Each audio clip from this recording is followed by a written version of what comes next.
오늘 하나님 아버지께서 우리에게 주신 말씀은 누가복음 22장 39절에서 46절입니다. 신약성경 135페이지입니다. 누가복음 22장 39절에서 46절입니다. 제가 봉독하겠습니다. 예수께서 나가사 습관을 쫓아 감난산에 가심에 제자들도 쫓았더니 그곳에 이르러 저희에게 이르시되 시험에 들지 않기를 기도하라 하시고 죄를 떠나 돌 던질 만큼 가서 무릎을 꿇고 기도하여 가라사대 아버지여 만일 아버지의 뜻이여거든 이 잔을 내게서 옮기시옵소서. 그러나 내 원대로 마옵시고 아버지 원대로 되기를 원하나이다 하시니 사자가 하늘로부터 예수께 나타나 힘을 덮더라. 예수께서 힘쓰고 애써 더욱 간절히 기도하시니 땀이 땅에 떨어지는 핏방울같이 되더라. 기도 후에 일어나 제자들에게 가서 슬픔을 인하여 잠든 것을 보시고 이르시되 어찌하여 자느냐 시험에 들지 않게 일어나 기도하라 하시니라. 아멘. 자, 우리 사람에게는 누구에게나 눈물이 있습니다. 눈물이 없는 사람이 있을까요? 슬퍼서 눈물을 흘리기도 하고, 마음이 안타까워서 눈물을 흘리기도 하고, 괴로워서 눈물을 흘리기도 하고, 또 불쌍해서 눈물을 흘리기도 하고, 억울해서 눈물을 흘리기도 하고, 감사해서 눈물을 흘리기도 하고, 기뻐서 눈물을 흘리기도 하고, 아무튼 간에 이렇게 흘리기도 하고 저렇게 흘리기도 하고, 우리 인간에게는 누구에게나 눈물이 있는 것이죠. 다만 자주 흘리고 그렇지 않고 차이가 있을 뿐이지 눈물이 다 있습니다. 심지어 짐승에게도 눈물이 있지 않습니까? 소가 눈물을 흘릴 때도 있어요. 개도 눈물을 흘릴 때가 있어요. 그런데 여기 성경에 보면은 예수님께서도 눈물을 흘리셨다고 했습니다. 그것도 여러 번 흘리셨습니다. 그럴 리가 있을까? 어떻게 하나님의 아들이 눈물을 흘린단 말인가? 이렇게 의문을 가질 수도 있습니다. 그러나 성경에 보면은 예수님께서도 여러 차례 눈물을 흘리셨다고 나와 있습니다. 왜냐하면 예수님께서도 우리와 똑같은 육체를 가지고 세상에 오셨기 때문에 이런저런 이유로 인해서 눈물이 있는 것입니다. 예수님께서 언제 눈물을 흘리셨을까요? 나사로가 죽었을 때 그의 누이 마르다가 이렇게 말을 합니다. 예수님이 여기 계셨더라면 내 오라비가 죽지 아니하였을 것입니다 하면서 슬피 우니까 그 옆에 있던 동네 사람들도 따라서 옵니다.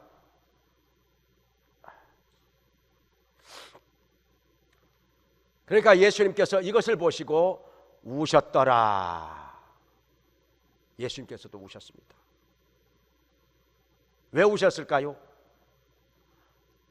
이것을 보고 그 옆에 있던 사람들은 보라, 저분이 이 나사로를 얼마나 사랑하셨다는 얘기인가.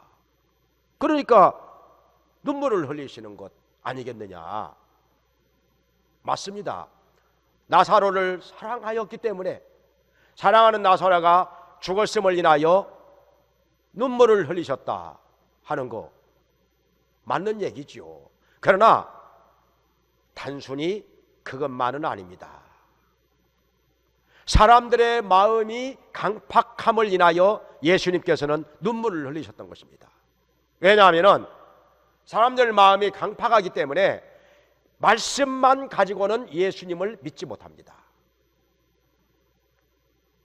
그래서 나사로가 죽었다가 다시 살아남으로 말미암아 예수님은 죽은 자도 살리시는 우리의 구세주이구나, 부활의 주님을 나사로를 통해서 믿게 하시려고 이렇게 된 거 아니겠습니까? 말씀만 가지고는 믿지 못하기 때문에 나사로가 죽었다가 예수님께서 다시 살리심으로 말미암아 죽은 자도 살리시는 부활의 주님을 사람들 하여금 믿게 하시는 것입니다. 마음이 강팍하기 때문에. 그러니까 나사로가 강팍한 사람들로 하여금 예수님을 믿게 하고자 희생이 된 것입니다. 나사로가 샘플이 된 것입니다. 그래서 예수님께서는 이것을 인하여서 눈물을 흘리셨다는 것입니다.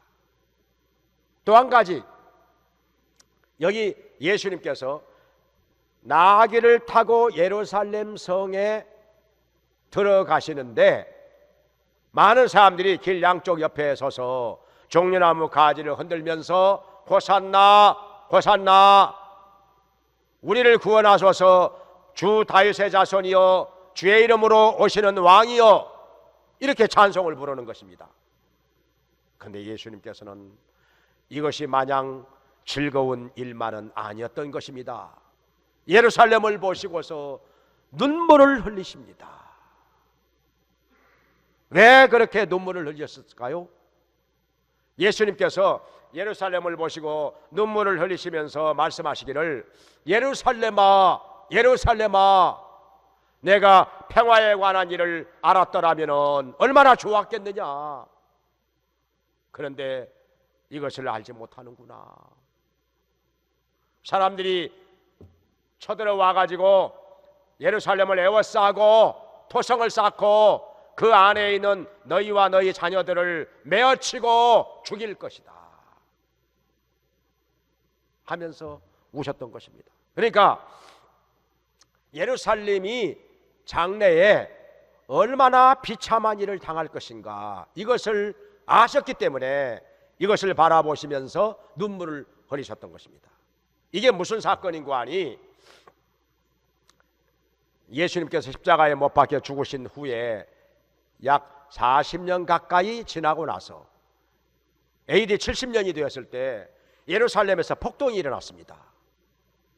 여기에 많은 사람들이 운집해 가지고 로마 군대를 대항해서 폭동을 일으켰는데 이것을 진압하기 위해서 로마 군대가 쳐들어왔습니다. 예루살렘 성을 포위하고 3년 동안 에워싸고 있었는데 그 안에 있는 사람들이 얼마나 많이 굶어 죽고 또 자기들끼리 싸우다가 죽기도 하고 탈출하다가 죽기도 하고 마지막에는 그 안에 있는 사람들이 로마 군대에 의해서 다 죽었습니다. 그 역사가 요세푸스의 기록에 의하면은 예루살렘 성에서 그때 죽은 사람 숫자가 110만 명이랍니다. 110만 명. 어마어마하게 많은 사람들이 거기서 죽었습니다. 피로 도랑물을 이룰 정도로. 이것을 생각하면서 예수님께서는 눈물을 흘리신 것입니다. 그런데 사람들은 그것도 알지 못한 채 예수님을 마냥 대적하고 핍박하고 배척하는 것입니다. 그 죄로 말미암아 예루살렘 성이 이렇게 비참한 일을 당하게 될 것인데 이것을 모르고서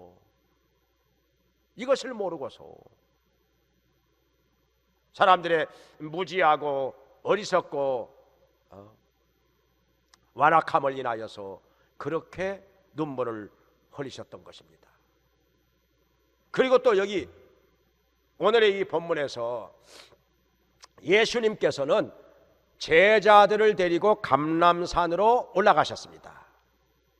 근데 그 감람산에는요 돈 좀 있다 하는 사람들이 거기에 개인 정원을 많이 가지고 있었습니다. 조금씩 이렇게 땅을 분양을 해가지고 개인 정원을 만들어 놓았습니다. 그래서 예루살렘 시내에 거주하는 사람들이 가끔 자기 정원에 가서 쉬기도 하고 또 음식을 먹기도 하고 사람들을 만나서 같이 얘기도 나누고 그랬던 것이죠. 근데 어떤 한 부자 신자가 예수님께 자기의 개인 정원을 제공을 했습니다. 언제라도 와서.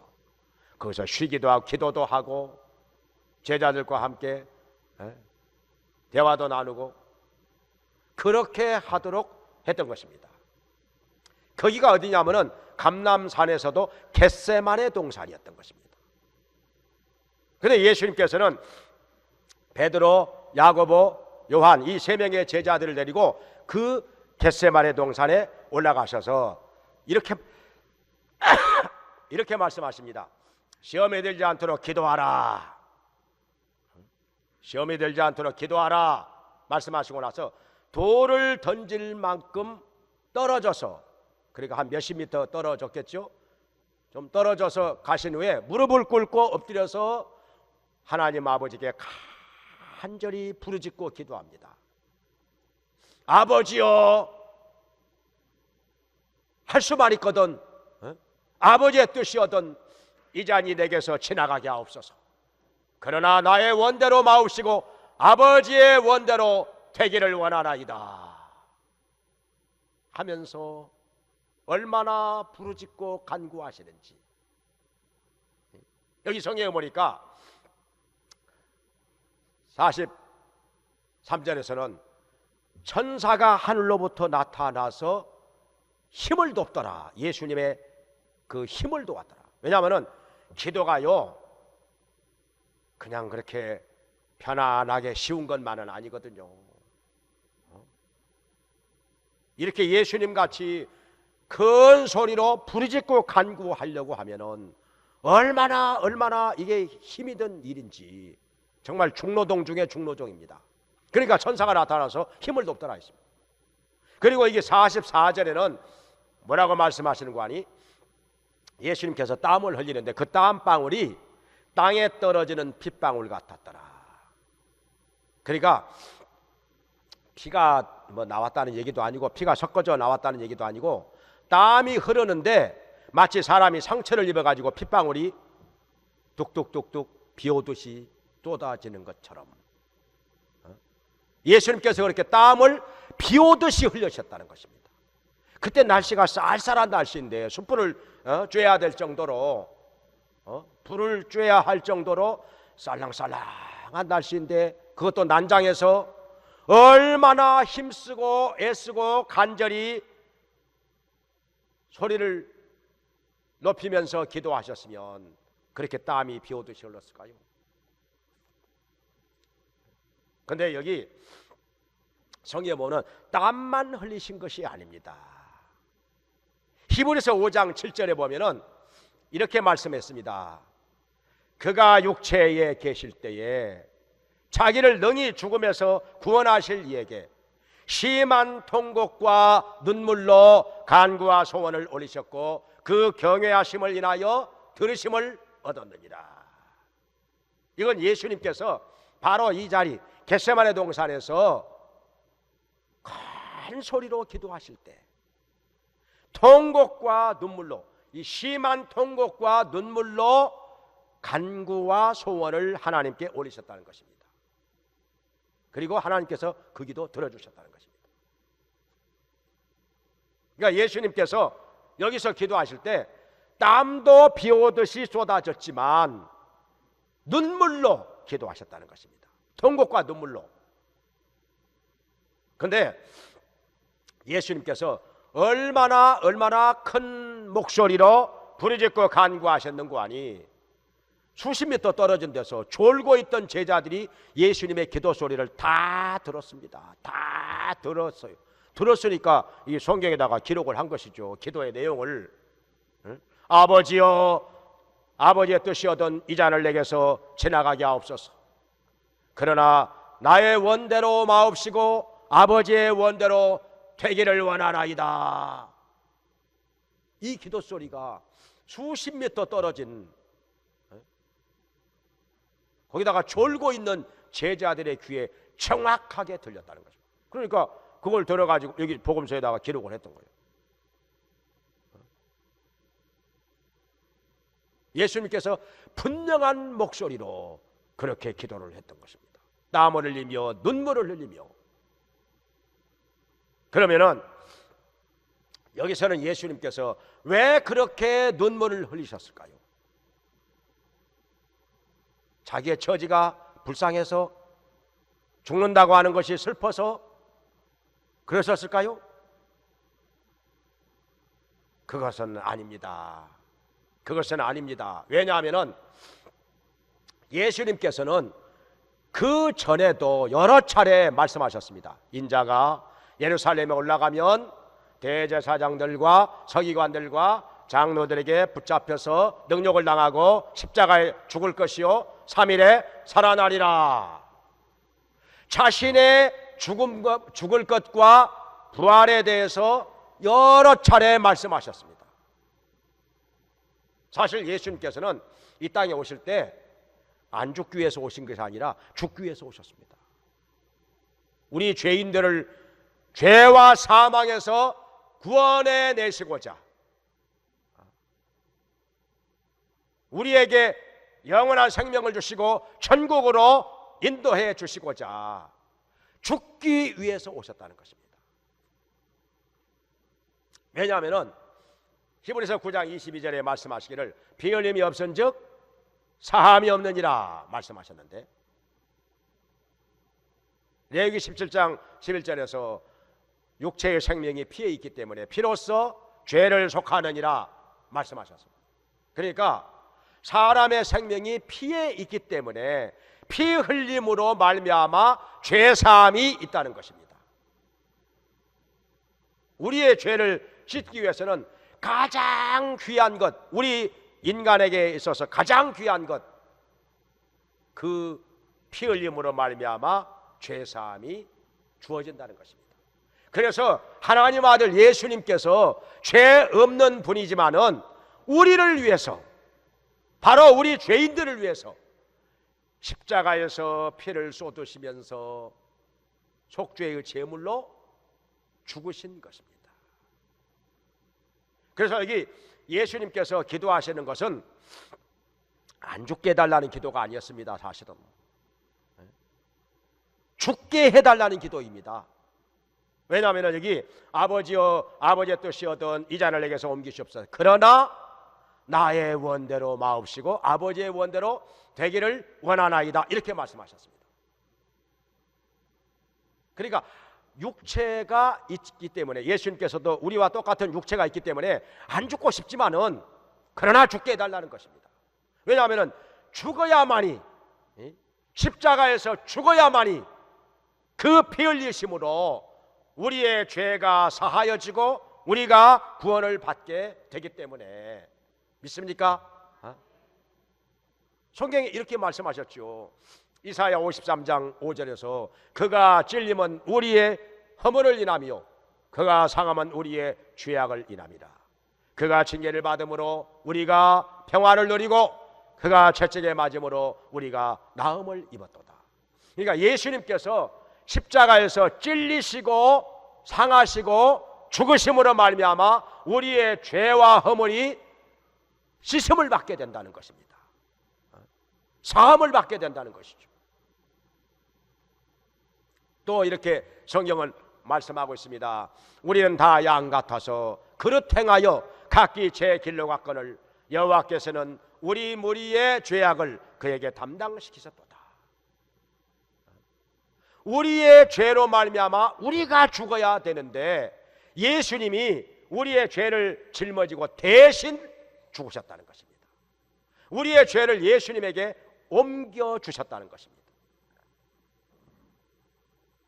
그래서 예수님께서는 여기 겟세마네 동산에서 그렇게 눈물을 흘리며 기도하신 것은 안 죽게 해달라는 기도가 아니라 죽게 해달라는 기도입니다. 왜냐하면 죽어야만이 우리가 죄와 사망에서 구원을 받기 때문에, 그 죽으심으로 말미암아 우리를 구원하시기 위해서 예수님께서는 죽게 해달라고 그렇게 눈물로 간구하셨던 것입니다. 안 죽게 해달라는 기도가 결코 아닙니다.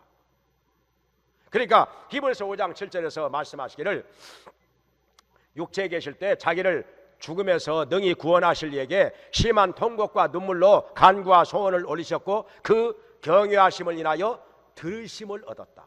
그러니까 예수님의 기도를 하나님께서 들어주셨다는 거죠. 예수님께서 기도하시는 것을 하나님께서 들으심으로 어떻게 되었습니까? 십자가에 못 박혀 죽었지요. 그게 하나님께서 기도를 들어주신다는 것입니다. 그러니까 예수님께서는 안 죽게 해달라고 기도하신 것이 아니라 죽게 해달라고 기도를 하셨고, 하나님께서 그 기도를 들어주셔서 십자가에서 죽게 된 것입니다. 그리고 그 죽음으로 말미암아 인류를 죄와 사망에서 구원해 내신 것입니다. 바로 이것이 예수님께서 겟세마네 동산에서 눈물의 기도를 하신 이유인 것입니다. 그러니까 왜 눈물을 흘리셨느냐? 죄로 말미암아 하나님의 심판을 받고 영원한 지옥의 멸망과 형벌을 받게 될 우리 인간들을 바라보시면서, 우리 죄인들을 생각하시면서 불쌍히 여기는 마음으로 눈물을 흘리셨던 것입니다. 예수님께서 피 흘리며 죽으셔야만이 구원할 수 있는 우리 죄인들, 죄값으로 영원히 멸망받을 수밖에 없는 우리들을 생각하시면서 눈물을 흘리셨던 것입니다. 그래서 예수님의 눈물은 지금까지 보면은 자신의 처지가 안타까워서 억울해서 불쌍해서 슬퍼서 흘리신 눈물이 전혀 아닙니다. 예수님께서는 나사로가 불쌍해서, 그리고 나사로가 죽었다가 살아나야만이 믿게 될 강팍한 백성들을 생각하시면서 눈물을 흘리셨던 것입니다. 또 예루살렘의 그 처참한 멸망을 알지도 못하고 예수님을 비판하고 핍박하고 대적하고 배척하는 무리들 한없이 불쌍해서, 그 무지한 백성들이 불쌍해서 눈물을 흘리셨던 것입니다. 또한 예수님께서 피 흘리며 십자가에서 죽으심으로 말미암아 구원하셔야만 하는 죄인들을 생각하시면서 불쌍히 여기는 마음으로 눈물을 흘리셨던 것입니다. 오늘날 우리는 어떻습니까? 우리가 눈물을 흘리면서 기도할 때가 물론 있죠. 근데 대부분의 경우는 자신의 처지가 안타깝고 불쌍해서, 때로는 슬퍼서 억울해서 괴로워서 흘리는 눈물이 대부분 아닙니까? 나를 위해서 흘리는 눈물이라 하는 것입니다. 예수님처럼 나를 위해서가 아니라 내 이웃을 위해서, 저 믿지 않는 자들을 위해서, 저 무지하고 강팍한 자들을 위해서 눈물을 흘리면서 기도하는 것, 얼마나 주님께서 원하시는 것이겠습니까? 예수님처럼 우리 마음의 그릇을 넓혀가지고 나를 위해서가 아니라 내 이웃을 위한 눈물의 기도, 다른 사람을 위한 눈물의 기도, 이것이 영적으로 성숙한 사람에게서 나오는 기도라는 것입니다. 눈물의 기도. 저도 그런 일이 한번 있었습니다. 청년 때요, 학생들을 데리고 기도원에 갔었는데, 처음에는 그 은사 받고 능력 받는 것이 그렇게도 그냥 간절했었습니다. 그래서 은사를 달라고 능력을 달라고 하나님 앞에 열심히 기도를 하는데, 갑자기 이런 깨달음이 왔습니다. 지금 이 지구상에서 1초에 2명씩 죽어간다는 것, 녹닥할 때마다 2명씩 죽어갑니다. 근데 그 중에 80%는 복음을 듣지 못한 채 죽어갑니다. 얼마나 불쌍합니까? 얼마나 억울합니까? 복음을 듣지 못한 채 지옥으로 떨어지니 이 얼마나 안타깝고 불쌍한 일인가. 그거 생각하니까 눈물이 나오는데, 그냥 눈물만 나오는 게 아니라 통곡이 나왔어. 소리를 내어서 통곡을 하는 거예요. 저 불쌍한 영혼들, 복음을 듣지도 못하고 지옥으로 떨어져 가는데 1초에 2명씩. 지옥으로 떨어져 가는데 얼마나 통곡이 나오는지. 그러고 나서는 그때부터 이제 기도를 하는데, 저 영혼들, 저렇게 복음을 듣지 못하고 구원을 받지 못한 채 지옥으로 떨어져 가는데 나는 지금 무엇하고 있는가?